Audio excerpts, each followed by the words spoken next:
The happiest of people don't necessarily have the best of everything.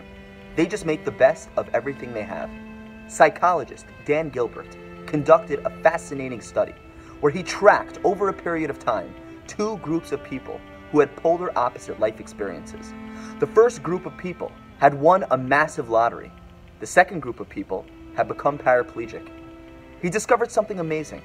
At first, people's level of happiness either skyrocketed or plummeted. The lottery winners were ecstatic, and the paraplegics were extremely sad. But then a few months later, things normalized, and people's level of happiness returned to what it felt like before their life changed so drastically.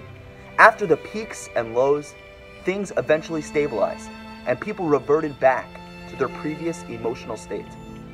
Gilbert concluded that circumstances do not control the quality of your life.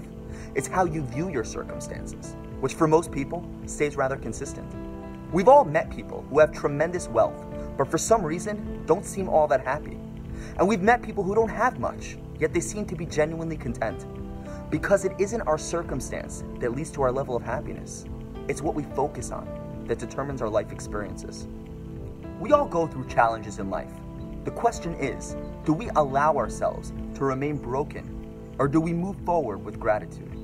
Do we focus on what's missing or on the blessings we have in our lives? There is so much to be grateful for. Just the mere fact that we are alive for another day, that we have our health, family, friends, food on the table, and a roof over our heads. When we get into the habit of appreciating what we have, our gratitude and joy increases.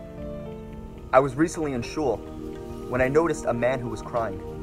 Tears were streaming down his face as he prayed with all his heart and with his hands raised up to the sky.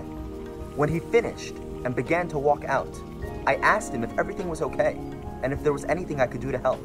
I was genuinely concerned. He looked at me and smiled. "Everything is fine," he said. "Last night, my wife and I married off our youngest child. Those tears aren't tears of sadness. They're tears of joy and gratitude. I was thanking God for all the good He has given me." Such gratitude shouldn't be so rare. The Hebrew term for gratitude is hakaras hatov, recognizing the good. The Almighty has given each of us so much to be grateful for. It's a question of mindset.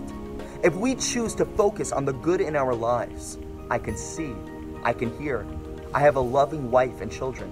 Whatever blessings you have in your life, we can live every day with true happiness.